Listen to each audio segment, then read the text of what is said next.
Qui ne connaît pas les amours? Des chiffres et des lettres, question pour un champion, money drop, qui veut gagner des millions? N'oubliez pas les paroles, les 12 coups de midi, mais aussi la France a un incroyable talent, le meilleur pâtissier, Koh-Lanta, Fort Boyard. De 7 à 77 ans, voire plus, les jeux télévisés sont des rendez-vous incontournables du petit écran pour toute la famille. Divertissants, instructifs, captivants, ils s'invitent dans nos foyers aux heures de grandes écoutes et font la joie des aficionados du buzzer, des intellos, des warriors, des stratèges. En un mot, ils ne laissent personne indifférent.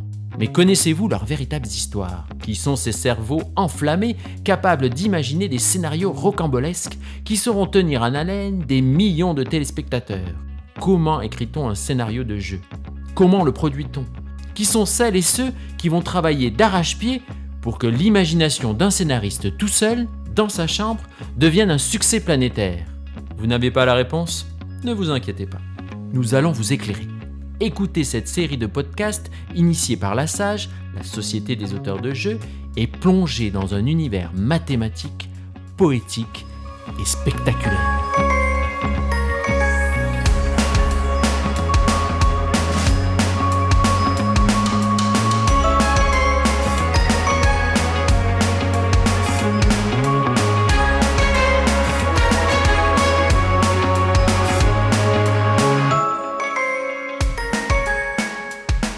En fait, tout le monde a l'impression de pouvoir faire du casting. Il faut qu'on soit vraiment tous d'accord sur ce qu'on cherche et la façon dont on le cherche. Pour moi, un directeur de casting, c'est quelqu'un qui va réussir à trouver le bon candidat qui a envie d'être là pour les bonnes raisons. Quel bonheur de vous retrouver, j'avais envie de vous le dire. D'autant que dans ce nouvel épisode, nous allons écouter l'expérience de 3 directeurs de casting. Je vous l'avoue, je les adore. Leur enthousiasme sur un plateau est communicatif. Et ce sont surtout de précieux témoins pour tout scénariste de jeu en herbe qui devra absolument penser aux candidates et aux candidats qui participeront à l'histoire qu'il aura imaginée. Cécilie Connoc, enjouée, sympathique et plutôt dynamique. Alors mon parcours, il est pas très linéaire, on va dire. J'ai commencé par des études de lettres et je me destinais à l'interprétariat et puis peut-être, pourquoi pas, au fait d'être professeur des écoles à une époque. Et puis, pour quelques raisons que ce soit, j'ai atterri sur un plateau télé et l'ambiance assez incroyable et caractéristique m'y a beaucoup plu. Donc, après quelques années d'errance, j'ai fait une école de communication. Et dans cette école, il y avait un bureau des stages et dès la première année, même si ce n'était pas obligatoire, j'ai fait un premier stage sur l'émission Feu l'émission Qui est qui. Camille Polisset, chargée de casting, profondément humaine et toujours dans l'empathie. Je suis née à Coulommiers. Il y a de ça 33 ans, parcours scolaire normal, lycée, bac. Et à la fin de mon bac, je savais pas trop quoi faire. Donc comme j'aimais regarder des films, je me suis dit, bah tiens, faisons une fac de cinéma. Pour le plus grand bonheur de ma mère, qui s'est dit mais que va devenir ma fille. Et du coup j'ai fait une fac de cinéma à Saint-Denis, ça s'est hyper bien passé et à la fin je devais trouver un stage et en fait j'ai postulé un peu partout et j'ai postulé vraiment par hasard dans la boîte de prod de Christophe de Chevannes, Coyote, et c'était pour un stage de casting pour l'émission Next qui n'existe plus. Next, Made in France. C'est le titre complet de cette émission de télé-réalité diffusée entre 2007 et 2009 sur la chaîne Virgin 17. Sorte de speed dating adapté d'un format américain. Que dire de plus? Rien. Ce n'est pas notre sujet. Du coup, j'ai commencé le casting comme ça. Donc ça, c'était ma première expérience qui s'est hyper bien passée. Après, c'était un casting un peu télé-réalité. Enfin voilà, mais à l'époque, parce qu'il y a 12 ans, je crois. Voilà, au début, je débarque, j'avais 17 ans et demi, je crois même pas que j'avais 18 ans.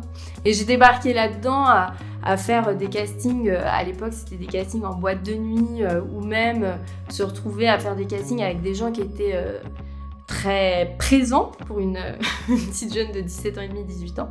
Mais ça m'a plu. En fait, je me suis dit, on peut faire des ressources humaines mais version fun. Voilà, moi le casting, pour moi c'est ça à chaque fois quand les gens me disent c'est quoi ton métier, je dis bah c'est des ressources humaines. Voilà, c'est un peu le même principe, mais en version rigolote et en version tu vas rencontrer plein de gens extrêmement différents.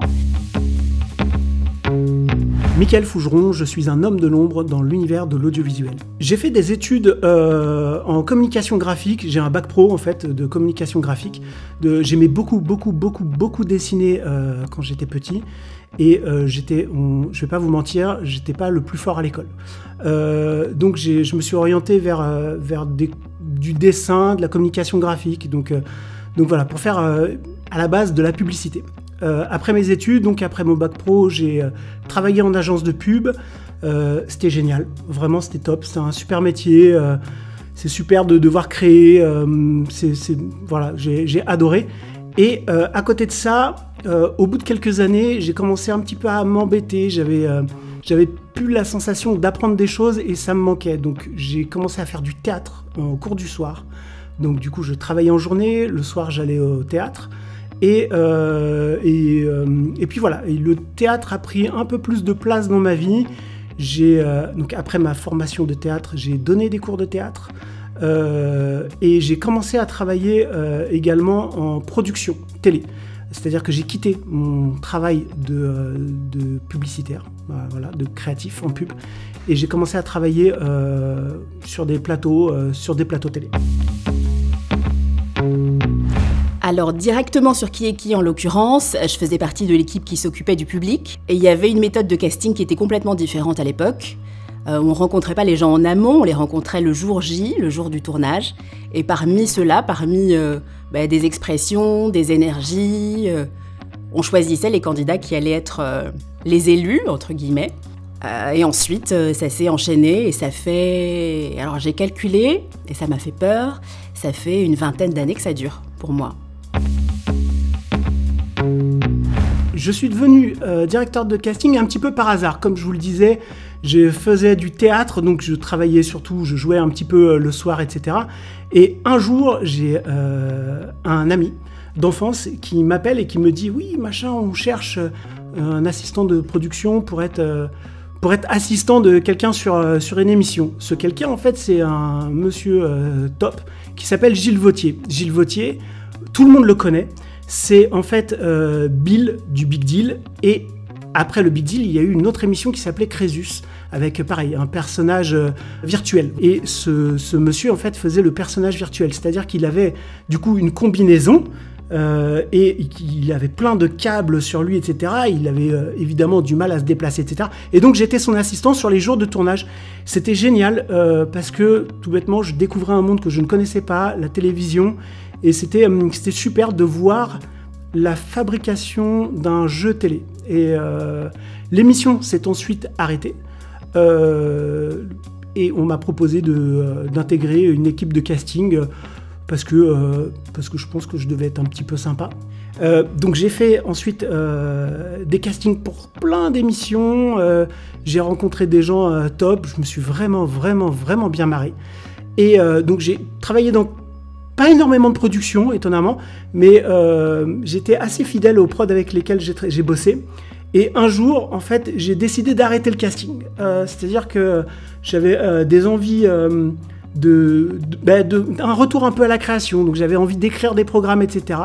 Donc j'ai arrêté de faire du casting. Et donc pendant que j'étais chez moi en train d'essayer de créer, etc., on m'a appelé pour être directeur de casting sur un super jeu qui s'appelle Money Drop.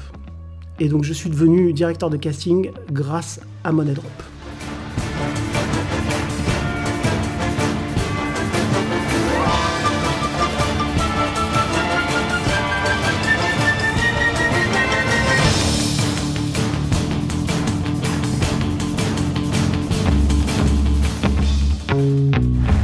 Alors j'ai travaillé sur beaucoup d'émissions pour plein de chaînes.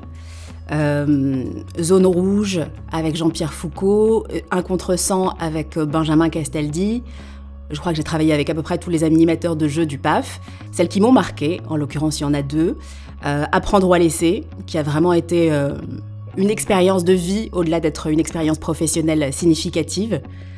parce que j'y ai rencontré des gens professionnellement et personnellement avec les candidats qui, aujourd'hui, font toujours partie de ma vie, ou en tout cas de mes pensées souvent, de pensées extrêmement attendries et émues. Et puis, j'ai travaillé aussi sur l'émission Une famille en or, avec Christophe de Chavannes, qui m'a permis d'enchaîner vers autre chose dans le travail, mais c'était une manière de travailler très familiale et puis un peu folle, avec le fait de travailler avec un des animateurs cultes avec lequel j'avais grandi.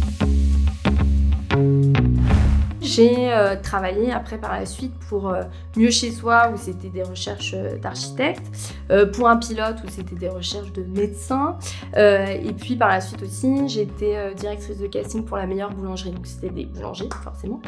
Dans le jeu Top Chef, Objectif Top Chef, c'est pareil, de découvrir le monde de la cuisine, de découvrir différentes personnalité et objectif Top Chef, de découvrir le côté, parce que sur Objectif Top Chef, du coup, c'est des étudiants en cuisine, et d'avoir ces deux côtés d'ailleurs, ce côté étudiant en cuisine et après ce côté cuisinier affirmé sur Top Chef. Donc ça, c'était très intéressant. Alors, l'émission du directeur de casting, pour le point A, on va dire que c'est recruter les gens, aller les chercher de manière active, c'est-à-dire solliciter des gens qui pourraient répondre aux critères de sélection, ou bien simplement ouvrir des inscriptions et puis caster les gens qui ont envie de participer à l'émission. Ensuite, c'est les rencontrer, c'est leur faire passer un bon moment quand on les rencontre, puisque la salle de casting, qui est en général pas très sexy, c'est malgré tout l'antichambre du plateau, et le plateau, c'est ce que les gens vont avoir ensuite dans leur écran, et c'est ce qui a donné envie à 99,9% des gens qui se sont inscrits de participer. Donc la salle de casting, elle n'est pas très glamour, mais malgré tout, on est là pour... parce qu'en général, on fait le casting à plusieurs. On est là pour conditionner les gens. Alors le terme est peut être un peu galvaudé, mais les conditionner de la meilleure manière possible. On est un peu des géos. Donc le jour J, même si c'est très tôt le matin, ce qui me réussit en général peu, il faut se mettre dans l'ambiance de l'émission pour laquelle on rencontre les gens. Que ce soit un contresens, que ce soit j'ai casté pour une émission pour enfants, que ce soit pour Zone rouge, un contresens, qu'est-ce que j'ai fait, les 12 coups de midi, Money Drop un petit peu.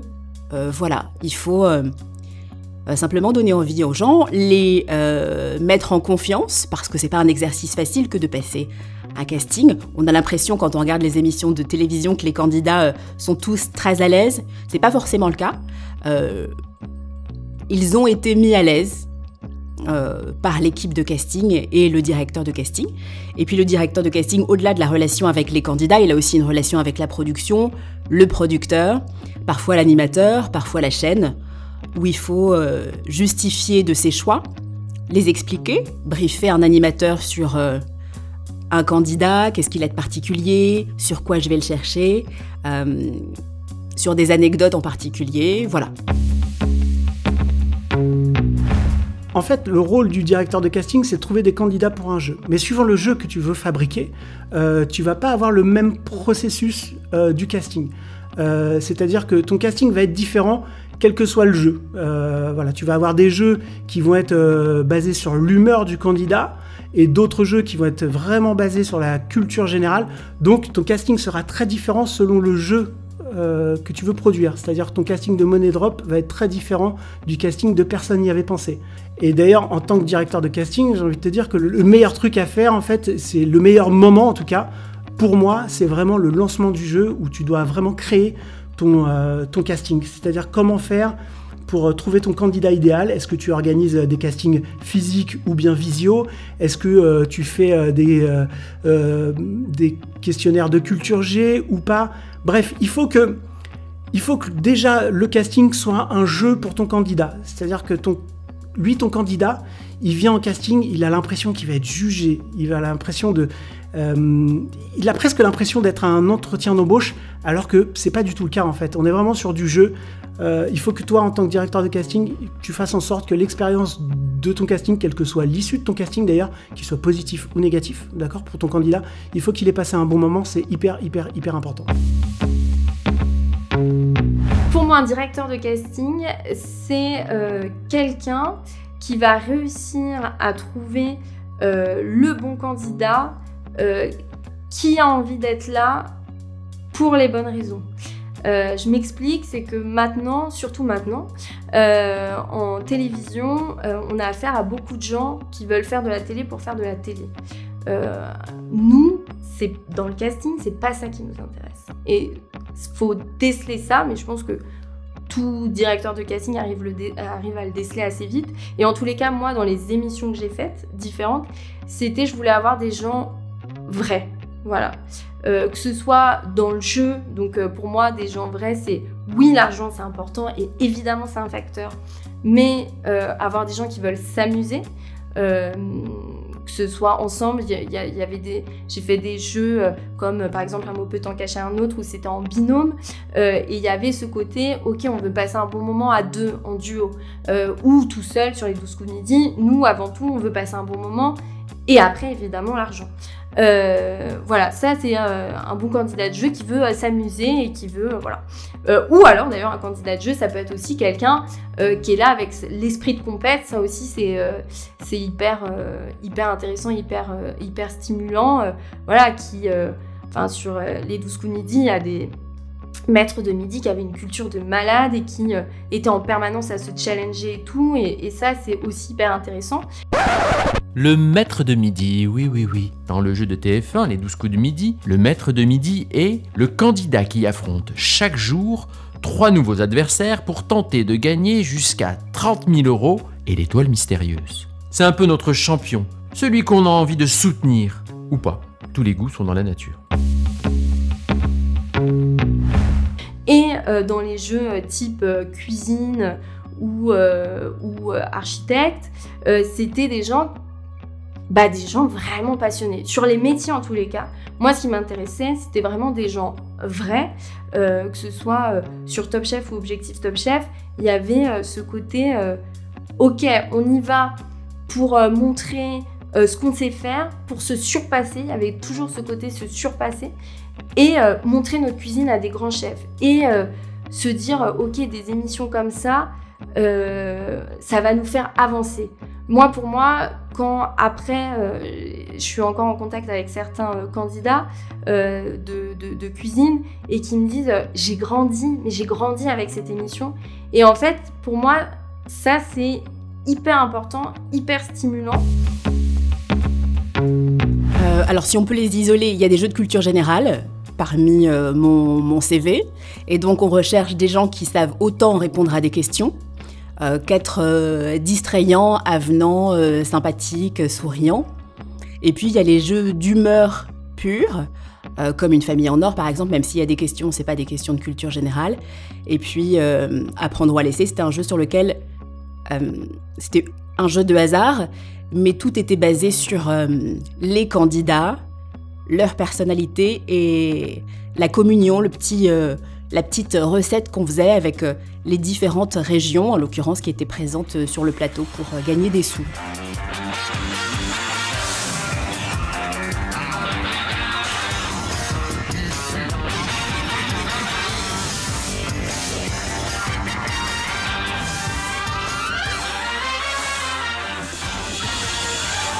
Bonsoir à tous et bienvenue dans Apprendre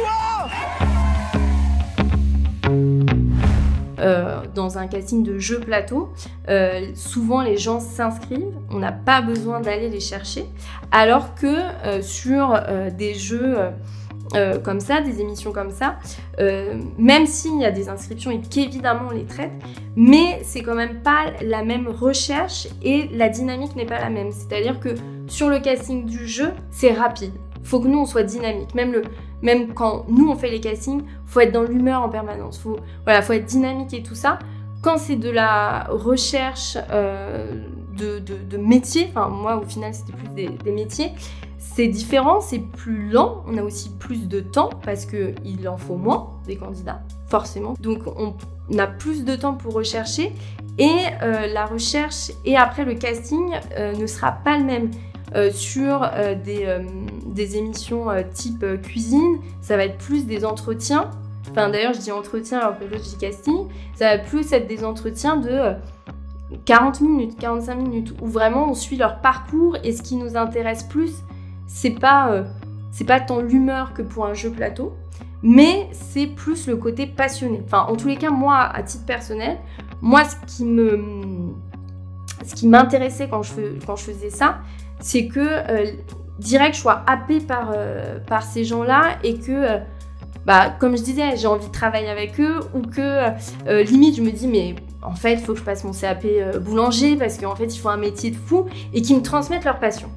Pour moi c'était ça le plus important et quand je les avais au téléphone ou que même je faisais l'entretien en visio avec eux, c'était avoir qu'ils aient vraiment les yeux qui brillent quand ils parlent de leur métier et qu'ils arrivent à m'expliquer, et pareil qu'ils arrivent à m'expliquer avec des mots simples, parce que à chaque fois, moi je me mets aussi dans la position d'un téléspectateur, et je me dis, ok, si il est trop technique, si c'est trop compliqué, forcément le téléspectateur va plus suivre. Donc moi à chaque fois c'était, ok, concrètement tu fais quoi? Et qui m'explique avec des mots simples, parce que l'architecture au début, moi quand j'ai débarqué dans ce casting-là, l'architecture, j'y connaissais rien, même la cuisine. Et au début, ce qui est normal, ils utilisent des mots hyper techniques où ils parlent de grands chefs. Et moi, au début, je m'étais un peu renseignée, bien évidemment, mais il y avait des grands chefs, je les connaissais pas forcément. Et c'était, comment ils réussissent à me prendre dans leur monde. Voilà, c'est ça. Ils parlent de la manière la plus simple pour que tout le monde puisse rentrer dans leur monde. Voilà, c'était ça qui était important. Et vraiment ce côté passionné. Ça, c'est le plus important pour les métiers, c'est que je ressente leur passion et qu'ils me la transmettent.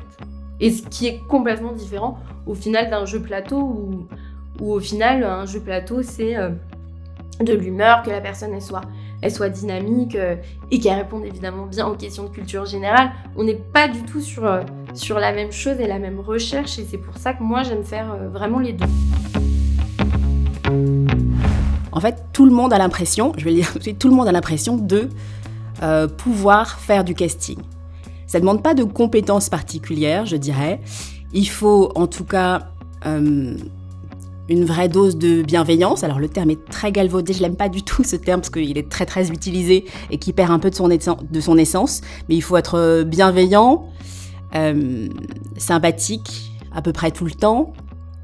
Il faut avoir un esprit d'analyse, il faut savoir se projeter, puisque de la même manière que les candidats, on les reçoit dans 4 murs pas toujours très sexy, il faut aussi, nous, se dire « Ah mais sur le plateau, avec l'animateur, et puis dans telles conditions, la personne sera chouette et répondra à ce qu'on attend d'un candidat. » Il faut laisser parfois de côté aussi ses sentiments, parce que c'est pas toujours facile de faire la part des choses entre quelqu'un qui, par exemple, moi j'ai beaucoup travaillé sur des émissions où on pouvait gagner beaucoup d'argent, mais faire la part des choses entre les gens qui, certes, mériteraient de gagner beaucoup d'argent, mais qui ne sont pas de bons candidats potentiels.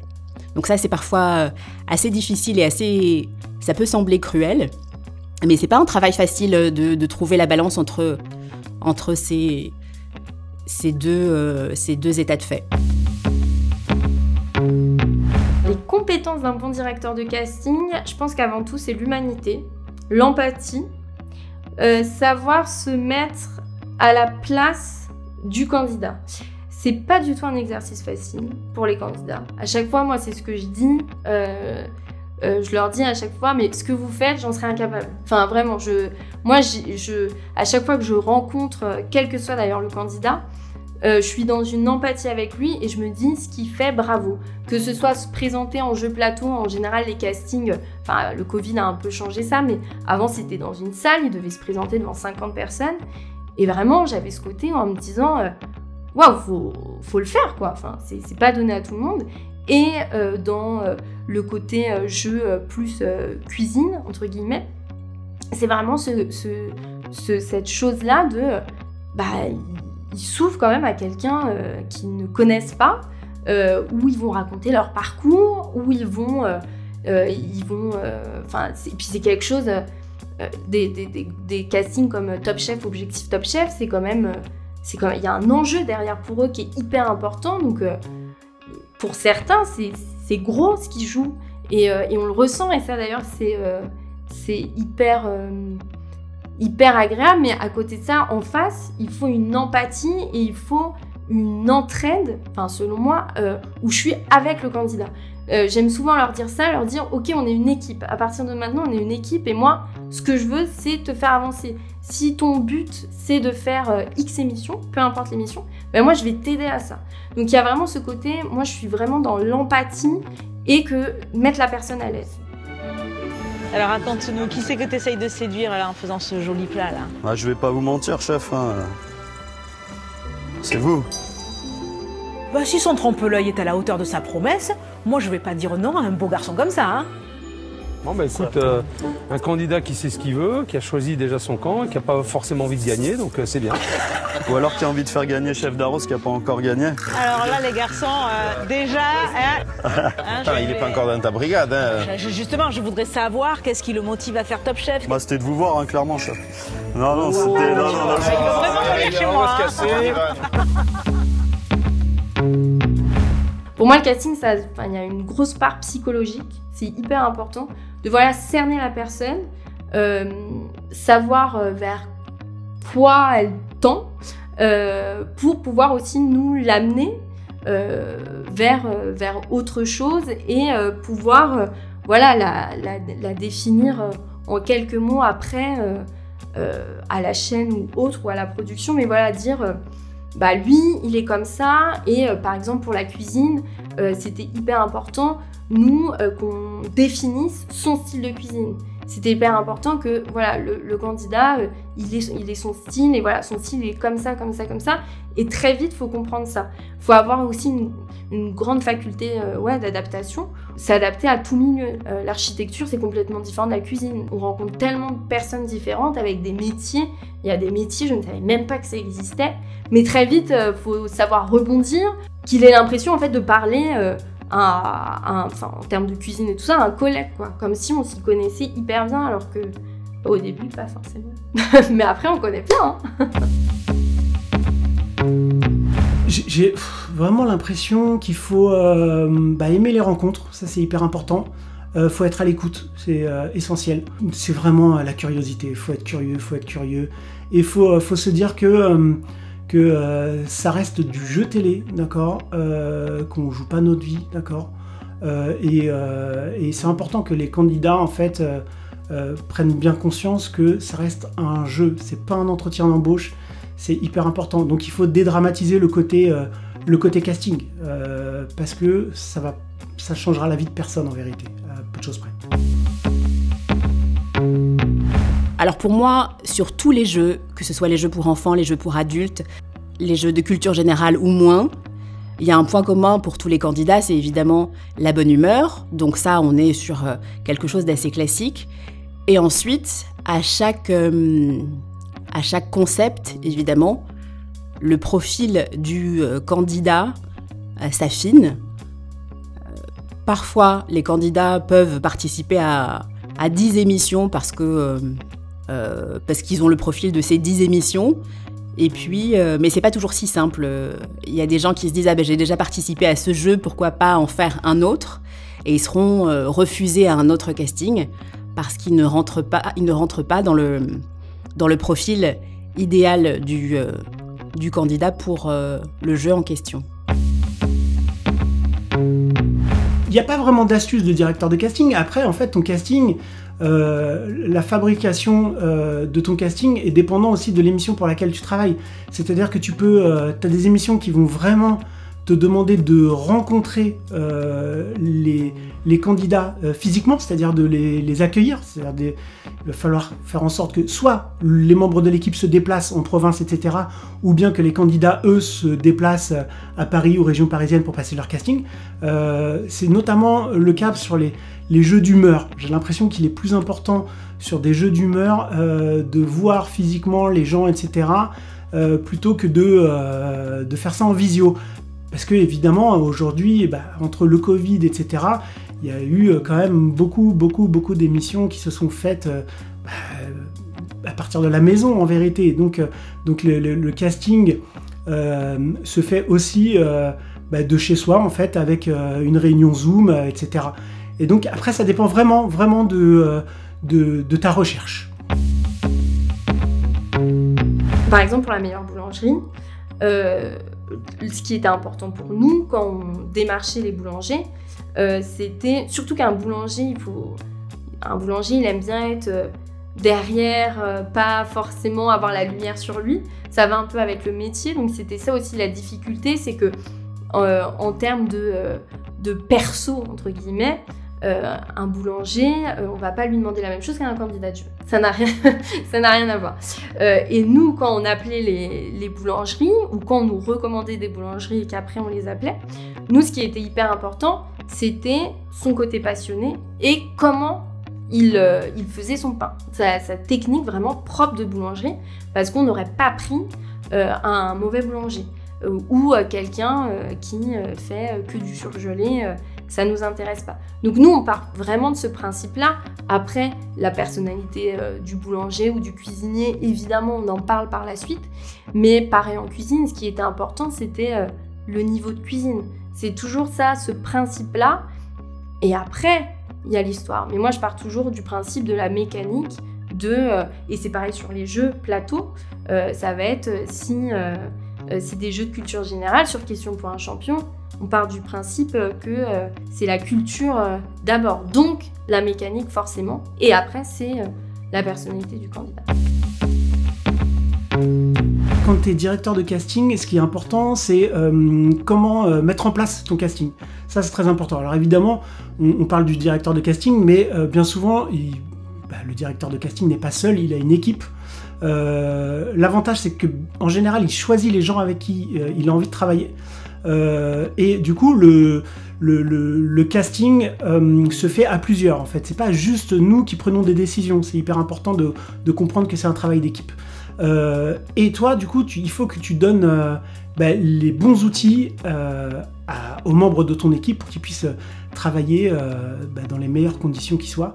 C'est-à-dire, si tu dois un jour créer une base de données pour simplifier le processus, il faut que tu saches le faire. Donc moi je sais que je l'ai déjà fait, donc j'ai bouffé pas mal d'heures de YouTube, de machin, etc. pour des tutos, pour me faire une base de données, et après tu adaptes en fait ta base de données pour l'émission pour laquelle tu travailles. Évidemment, si tu fais une émission, un jeu en binôme, ta base de données va être différente d'un jeu où tu recherches des candidats uniques, j'ai envie de te dire. Alors les étapes clés de l'élaboration d'un casting, ça va être en général une rencontre avec le producteur, qui va nous briefer sur le jeu. Si le jeu est existant et que je reprends un poste de Dircast, c'est regarder ce qui a été fait précédemment, regarder quelques émissions. Évidemment, le producteur attend toujours quelque chose en particulier. Il y a une vraie différence entre ce qu'attend le producteur sur le papier, du candidat type, et ce que pense le directeur de casting, tout simplement. Donc c'est parfois confronter certaines opinions. Il y a des candidats qui sont choisis et qui techniquement ne sont pas l'archétype de ce que décrit le producteur au demeurant. Donc la deuxième étape pour le casting, ce sera soit du mailing parce que le jeu n'existe pas, donc on sollicite notre carnet d'adresses qui se construit au fur et à mesure. Moi ça fait une vingtaine d'années, donc j'ai pas mal de gens à solliciter. Et si l'émission existe ou qu'elle reprend, on a parfois une base de données avec la chance d'avoir parfois quelques centaines, parfois quelques milliers, dizaines de milliers d'inscriptions sur des jeux comme Apprendre ou à laisser ou Money Drop par exemple, où les inscriptions arrivaient vraiment toutes seules. Il faut les trier, il faut convoquer les gens, les rencontrer, les briefer le jour J, puisque même s'il est très évident qu'ils viennent participer à une émission qu'ils connaissent, il faut qu'ils soient dans une énergie suffisante pour être sélectionnés. Et puis ensuite, ils sont filmés, avec une équipe de casting, 2 personnes en général, parfois 3, mais donc on fait une petite vidéo des gens pour ensuite présenter les vidéos soit au producteur, soit à la chaîne, très rarement à l'animateur. Et le jour J, c'est plus, là c'est la fête pour tout le monde, c'est de l'accueil, de l'habillage, c'est de l'accompagnement sur une journée assez exceptionnelle dont ils vont garder un souvenir qu'on espère impérissable et éventuellement gagner de l'argent et puis faire de jolies émissions parce que c'est évidemment la finalité du travail de tout le monde. Dans ton casting, tu as plusieurs étapes. Tu as évidemment la phase... Alors, les étapes vont être différentes suivant les jeux sur lesquels tu vas travailler. Ta première étape au moment du lancement, c'est une phase d'inscription, c'est-à-dire que tu reçois toi les inscriptions de tes candidats. Tu as évidemment du tri à faire dans tes inscriptions, dépendant surtout de la disponibilité de tes candidats sur tes jours de tournage. C'est bête, mais c'est important. C'est-à-dire que il faut que tes candidats soient disponibles. Si tes candidats en fait te disent je veux bien passer le casting mais je suis disponible que les dimanches de 14h à 15h, bon bah autant te passer de faire le casting puisque a priori tu tourneras pas uniquement dimanche de 14h à 15h. C'est tout bête, mais par exemple sur un jeu d'argent, tu vas pouvoir faire jouer uniquement les personnes majeures. Après tu vas devoir leur caler un rendez-vous. Évidemment si c'est un jeu nouveau, tu vas devoir donner un petit peu... sans tout dévoiler en fait aux candidats. C'est ça qui est un peu difficile sur un lancement de jeu, c'est que t'as pas vraiment le droit de tout dévoiler, t'as pas le droit évidemment de dire pour quel diffuseur c'est, avec quel animateur ou quelle animatrice. Donc voilà, tu dois trier un petit peu les informations que tu vas donner. Et donc ensuite t'as ta phase de casting, donc soit en visio, soit physique.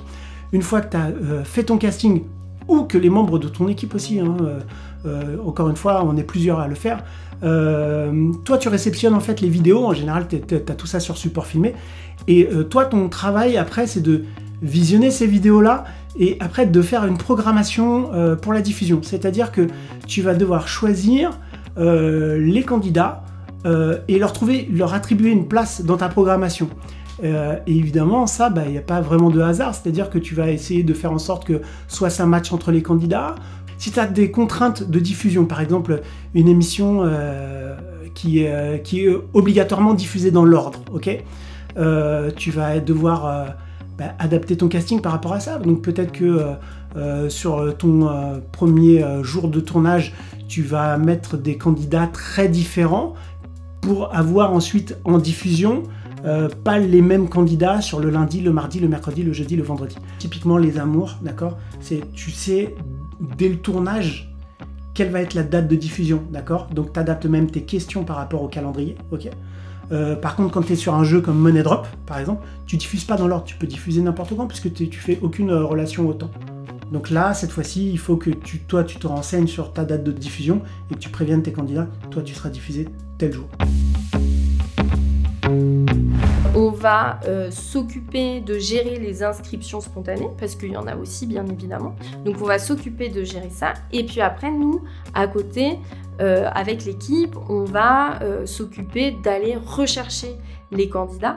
Donc, par exemple, pour la meilleure boulangerie, c'était appeler les boulangeries, ou alors on utilise de plus en plus les réseaux sociaux, ce qui n'était pas le cas au tout début, où c'était l'annuaire. Je me souviens, la première fois je devais faire dans un annuaire, plus maintenant.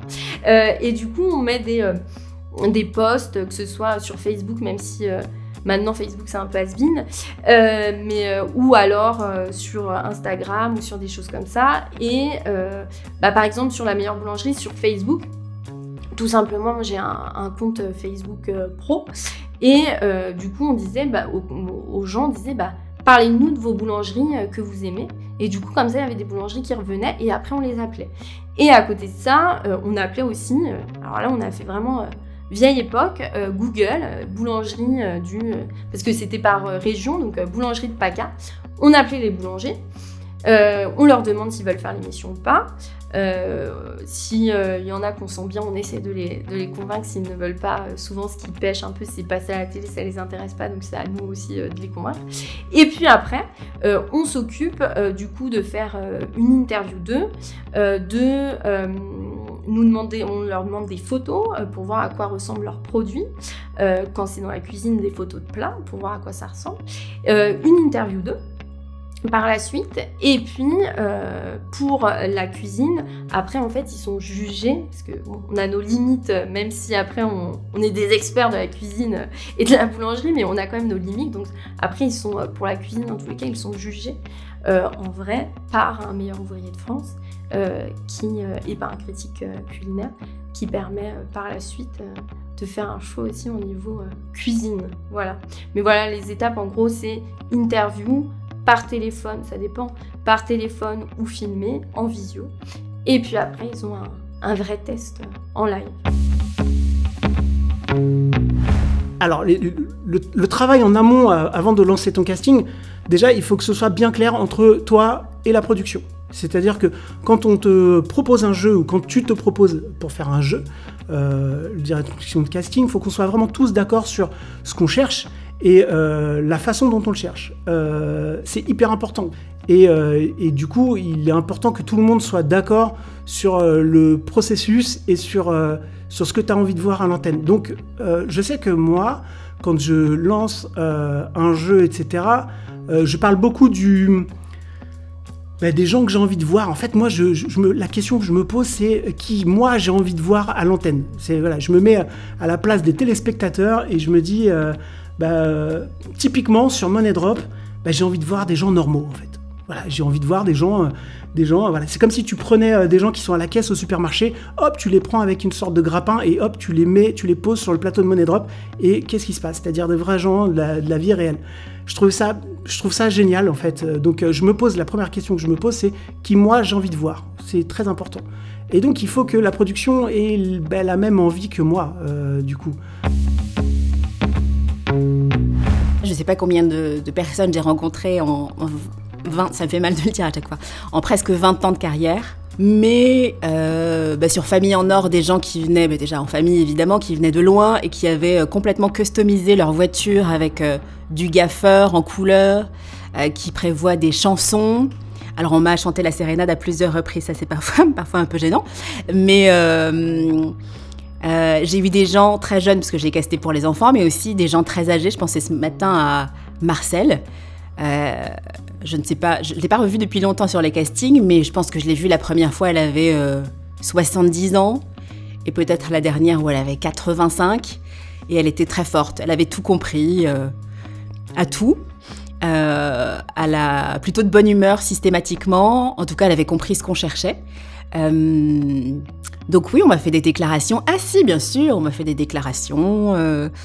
J'ai eu des propositions de rendez-vous galants. Mais au-delà de ça, dans tous les candidats dont je me souviens, et qui sont parfois restés des amis véritablement, on se rencontre sur des castings un peu comme des enfants en colonie de vacances.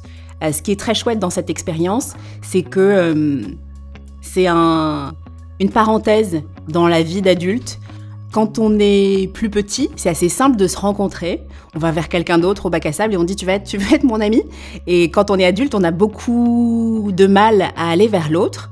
Les jours de tournage, c'est d'une simplicité assez folle. On est tous là pour s'amuser, avec les soucis qui sont restés à la maison, la famille, le travail, etc.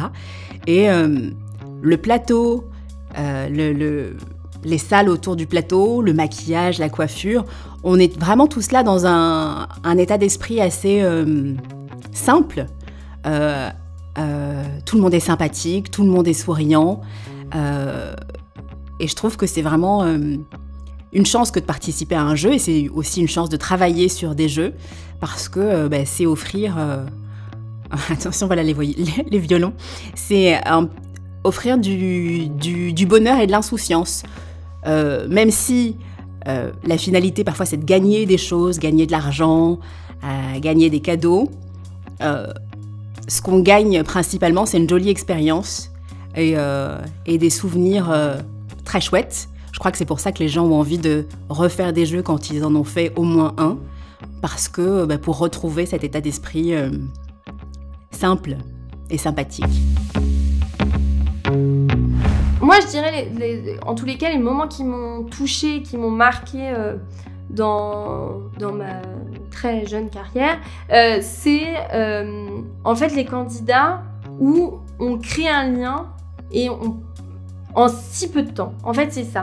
Moi, j'ai un candidat, un ancien candidat de Top Chef où en fait, on est toujours en contact et qui me dit merci. T'as changé ma vie alors que j'ai rien fait. Enfin, en plus, c'était une inscription où c'était des amis à lui qui l'avaient inscrit. Et à chaque fois, moi, c'est ce que je dis aux candidats ou des petites jeunes sur Objectif Top Chef où pareil, quand tu leur dis qu'ils sont pris, ils sont super émus. Quand après, tu reçois des messages sur Instagram où ils te disent merci Camille, c'était un super moment, on a tellement appris, tout ça. Et en fait, le candidat de Top Chef, oui, je me disais, mais j'ai rien fait, c'est toi qui as tout fait. Et ce côté-là, créer un lien en si peu de temps avec des personnes et que ces personnes soient si reconnaissantes envers toi, alors que nous, on n'a pas fait grand-chose, encore une fois, c'est hyper valorisant, c'est hyper touchant et ça donne envie de continuer aussi ce métier pour ça. Et puis après, maintenant, je sais où manger dans des bons restaurants. Ça, à titre personnel, ça, c'est quand même super. C'est qu'en termes de boulangerie, maintenant, je sais reconnaître une bonne boulangerie en un coup d'œil. Mon copain me disait quand j'étais sur la boulangerie, il n'en pouvait plus parce que, et ça, c'est vrai, c'est qu'en fait, t'es tellement conditionné sur les boulangeries quand tu travailles là-dedans que à chaque fois, je voyais une boulangerie... je pouvais pas m'empêcher de me dire, je disais à mon copain, non mais celle-ci c'est sûr, elle est pas bonne quoi, cette boulangerie, ça se voit direct et tout. Et mon copain il me disait, arrête, décroche. Mais tout le temps, quand je voyais une boulangerie, je me disais, ah mais celle-ci, il faut que je l'appelle. Je notais des fois des trucs. Et voilà, en termes, à titre personnel, maintenant je sais comment elle fait du pain et du bon pain. Je connais des bons restos, donc ça c'est plutôt chouette. Alors moi, je pense pas qu'il y ait de candidat idéal, parce que c'est toujours la même réponse en fait. Tout va dépendre du jeu, de ton jeu. C'est-à-dire que si tu es sur un jeu de culture générale très très poussé, ton candidat idéal, ça va être quelqu'un qui va avoir une très très grande culture. Si tu es sur un jeu d'humeur, ça va être sur un candidat qui est très bavard, qui va être drôle, qui va être... voilà, donc il n'y a pas vraiment de candidat idéal, mais ce qu'il y a de sûr, c'est que moi, quand je sélectionne en fait mes candidats, je me dis que ça pourrait être mes potes ou que j'aimerais bien aller boire un coup avec eux. Voilà, c'est pour Money Drop par exemple, vraiment, c'était vraiment ça, c'était vraiment des gens avec qui j'avais envie d'aller boire un coup. C'est vraiment ça. Et alors, est-ce que ça a évolué ? Je suis pas certaine. Je pense que malgré tout, le fil conducteur, ça reste cette énergie, le sourire. Faut pas oublier que on n'est pas là juste pour rencontrer des gens qu'on trouve sympathiques. Il y a un produit qui est l'émission télé. Et il faut que les gens qu'on caste correspondent à ce produit. Après, ce qui change, et ce qui change avec les casteurs, c'est, en tout cas moi je suis très attachée, vraiment très attachée à ça depuis peut-être Apprendre ou à laisser, donc ça fait quand même un certain temps, d'avoir une certaine équité dans la représentation sur le plateau, des sexes et des minorités visibles, dont je fais partie. Donc par exemple, si j'arrive sur un plateau et que le plateau ressemble pas peut-être à une rame de métro où il y aurait un petit peu de tous les âges, de tous les styles, de toutes les couleurs et de tous les sexes. Bon, il y en a 2 déjà, c'est pas mal. Je trouverais ça gênant. Donc, on s'attache, même dans la construction de l'émission, parce que ça fait partie d'une étape que je n'ai pas abordée précédemment, c'est quand on a trouvé tous nos candidats et qu'il faut décider qui vient sur tel et tel jour de tournage, d'harmoniser un petit peu en fonction des sexes, c'est ce que je disais, hein, des origines, des catégories socio-professionnelles aussi. Mais c'est ce qui est très fort, c'est que après la magie du jeu opère et tous ces gens, je parlais de colonies de vacances tout à l'heure, sont dans ce même état d'esprit, qu'ils soient ouvrier ou qui soit je sais pas, avocat par exemple, médecin ou instit. Donc des très jeunes à partir de 18 ans, c'est très chouette de les faire rencontrer, s'opposer avec quelqu'un qui serait de la génération de leurs parents par exemple. C'est toujours plutôt très amusant. Je pense qu'il y a eu une ouverture sur tout ce qui est les femmes. Par exemple, pour la cuisine, pour le coup, oui. Moi, à titre personnel, en tous les cas, c'était important qu'il y ait des femmes, voilà, et de montrer que les femmes existent en cuisine et sont présentes. Dans la dernière saison de Top Chef, par exemple, il y avait déjà la gagnante, c'est une femme, donc ça... À titre personnel, je trouve ça plutôt bien. Et puis, il y avait aussi quelqu'un qui était homosexuel, un candidat qui était homosexuel, et je trouve ça hyper intéressant d'en parler et qu'on le montre. Parce que oui, ça existe, et il faut que la télé tende à ça, à ce côté société plus moderne, plus mixte. C'est hyper important. Et moi, en tous les cas... je verrais pas un casting autrement. C'est ça qui est hyper intéressant, c'est-à-dire que on va aller d'une classe sociale basse à une classe sociale beaucoup plus élevée sur un plateau de jeu plateau. Moi, ce que je trouve hyper intéressant, c'est que on peut avoir un médecin qui est à côté d'un ouvrier et qui est à côté d'un petit jeune, et puis à côté il y a un petit papy, et en fait il y a tout, et c'est ça qui est hyper plaisant. Sur les jeux télé, j'ai l'impression qu'on est plutôt assez représentatif de la population française, parce que on s'adresse vraiment à tout le monde, et du coup on est dépendant, tu es dépendant toi de tes candidatures. Donc je veux dire, tu pars pas à la recherche de profils, ce sont des profils qui viennent à toi. Donc t'adaptes ta programmation par rapport aux profils qui viennent à toi. Je sais qu'on fait évidemment très attention à être représentatif. Par exemple, pour le jeu 100% logique, je crois que c'est pas mentionné dans l'émission au moment de la diffusion, mais on fait vraiment une vraie parité, c'est-à-dire que on a 100 candidats et nous avons 50 hommes, 50 femmes. C'est très important. Alors c'est peut-être pas important pour le téléspectateur qui le regarde et qui sans doute n'a même pas remarqué ça, mais à chaque fois en fait sur l'émission, si vous regardez bien, vous avez un homme, une femme, un homme, une femme, un homme, une femme. Donc voilà. Mais moi je le sais, et pour moi c'est important qu'il y ait une vraie parité sur les jeux. Voilà. Bonsoir à tous, soyez les bienvenus les amis dans 100% logique, le premier quiz qui ne teste ni votre culture générale ni vos connaissances, mais uniquement votre logique, votre observation et votre bon sens. Quel que soit votre âge, votre niveau d'études ou de culture générale, ce soir tout le monde peut jouer et répondre à nos questions. Un enfant de 10 ans a par exemple autant de chances de gagner qu'un adulte de 80 ans. Pourquoi ? Eh bien parce que toutes les réponses seront devant vous. Eh ben oui, elles seront sous vos yeux, mais encore va-t-il falloir les trouver. Est-ce que vous êtes prêts ? Oui ? Alors c'est parti pour 100% logique. La réponse est... J'ai pas l'impression qu'il y ait des tabous sur du jeu. En tout cas, j'ai jamais été confronté à ça. Après, il y a des contraintes. Il y a certaines émissions, par exemple, qui vont demander des extraits de casier judiciaire pour passer à la télé. Alors moi c'est pas le cas. Après sur certains jeux, par exemple sur Money Drop, nous avions besoin d'un certificat médical pour être entre guillemets apte à participer au jeu Money Drop. Comme c'est un jeu d'argent, il y a quand même beaucoup d'argent liquide qui sont face aux candidats, etc. C'est un vrai ascenseur émotionnel. Donc voilà, il faut faire attention à ça. Donc nous, je sais qu'on demandait un certificat médical.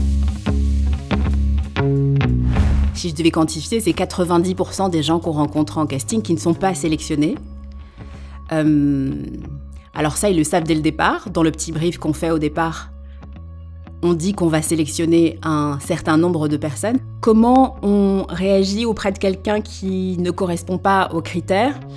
Alors c'est de plus en plus facile avec l'expérience, on va dire, mais c'est surtout 90 voire 95% des gens qu'on rencontre en casting. Donc certains se disent bon je réessayerai la prochaine fois, il n'y a aucun souci. Il y en a qui ne comprennent pas, auxquels on doit juste expliquer que leur énergie, leur présentation ne correspond pas à un instant T, mais que ça ne veut pas dire que s'ils ne retentent pas leur chance dans X temps, ça ne le fera pas. Parfois, ça a été très compliqué. Moi, je sais que j'ai eu, pour l'anecdote qui a été la plus significative, où j'ai eu une maman qui avait raté le casting le matin et qui était revenue l'après-midi avec ses enfants et des factures en nous disant qu'elle avait absolument envie de participer au jeu et qu'elle en avait surtout besoin. Et alors, le discours s'est un peu affiné avec le temps, mais c'est aussi de dire que le jeu, c'est pas... Même s'il y a beaucoup d'argent à gagner, parfois, c'est pas une banque. Il n'y a aucune garantie de la finalité. Donc, même si elle aurait besoin de cet argent, moi, j'ai besoin de candidats qui rentrent, entre guillemets, dans les cases, et que ça le fait pas, mais que ça ne garantit rien. Ça veut rien dire aussi de la valeur d'un individu. Ce n'est qu'un instant T, un casting, c'est une rencontre. Et parfois, les rencontres, on le sait bien, tous, j'imagine. On a forcément rencontré quelqu'un dans sa vie qu'on peut pas saquer à un instant T et qu'on retrouve 2 ans après en disant « mais en fait, on s'entend hyper bien ». C'est un peu la même chose, je dirais, en casting. C'est des rencontres. Et il y a des rencontres qui sont des coups de foudre et des rencontres qui demandent un petit peu plus de travail.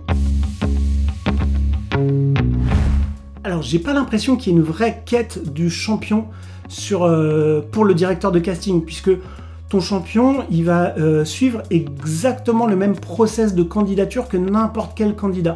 Après, ton candidat, concrètement, il va devenir champion en jouant au jeu. Donc, au moment du casting, difficile pour toi de savoir si c'est un champion ou pas, puisque... Et au moment du casting, il n'est pas encore champion. Il va devenir champion une fois qu'il aura participé au jeu. Donc non, ça ne change pas du tout notre travail ou notre manière de faire le casting.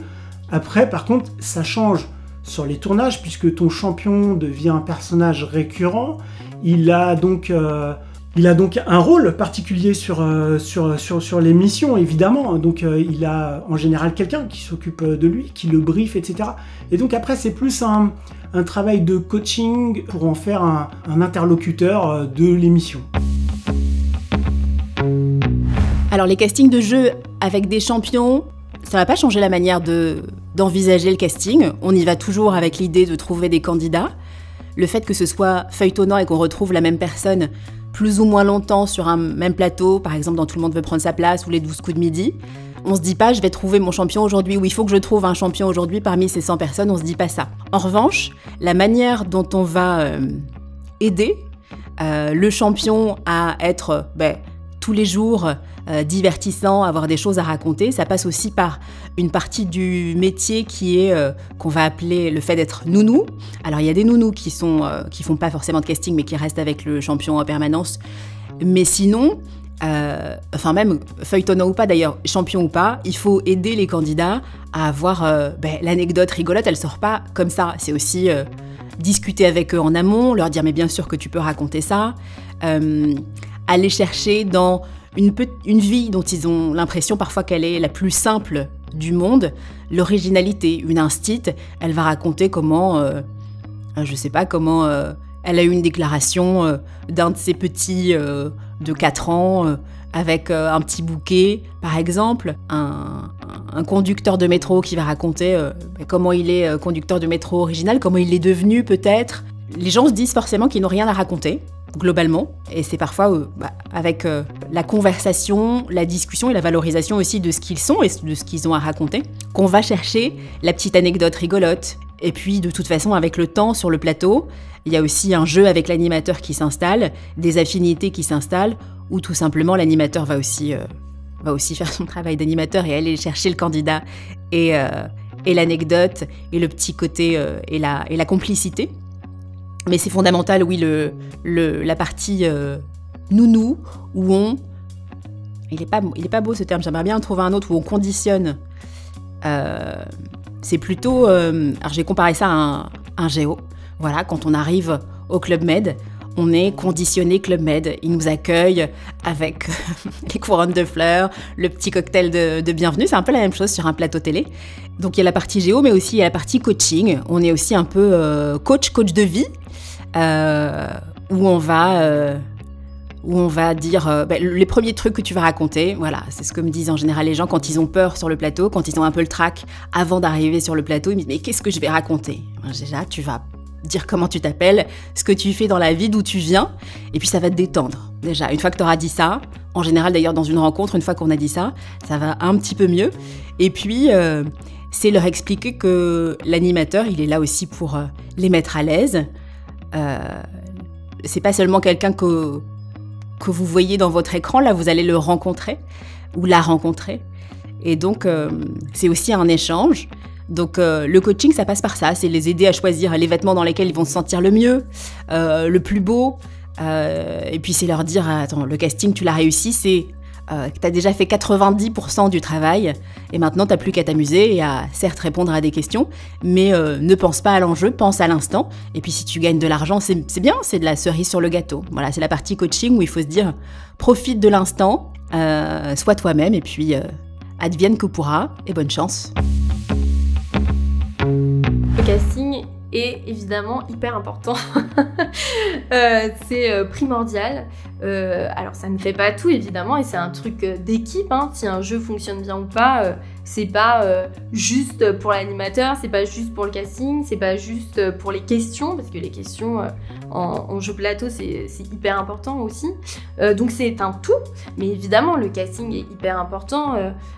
Souvent, et moi c'est ça que j'aime bien aussi dans notre travail, c'est que souvent quand on en parle aux gens, et même ma famille hein, d'ailleurs, mais quand on en parle, les gens pensent que c'est facile.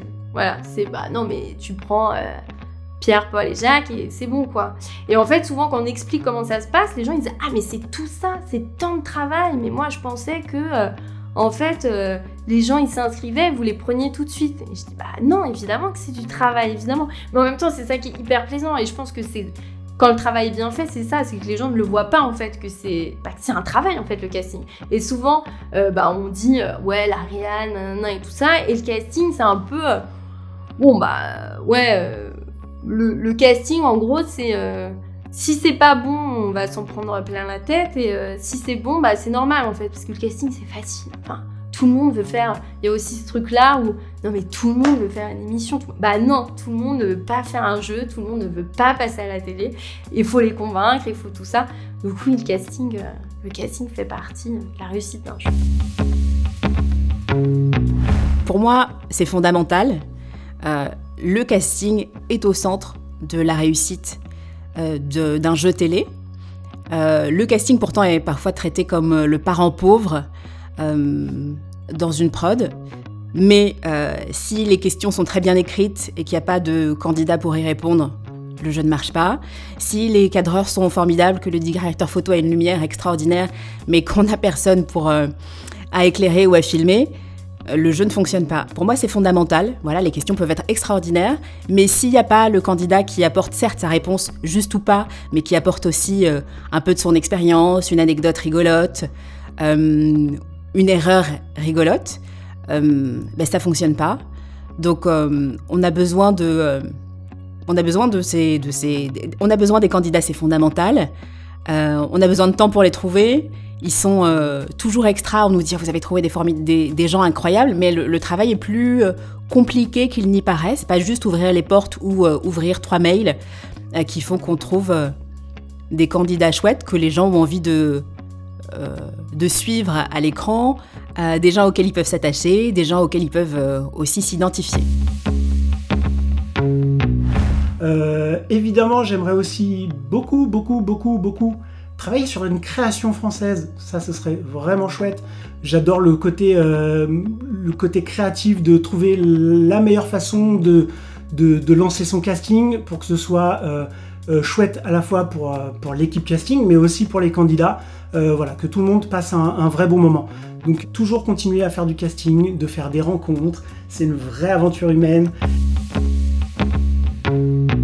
Bah là actuellement je suis très bien, je travaille sur le jeu Duel en famille, c'est un jeu sur lequel j'adore bosser, on casse des familles, donc c'est hyper plaisant parce qu'il y a vraiment ce côté, et ils enchaînent 5 émissions à la suite en tournage, donc il y a vraiment ce côté, on est avec les familles, limite à la fin c'est ce que je disais en plateau, on a un peu l'impression de faire partie de leur famille, enfin on est une vraie team.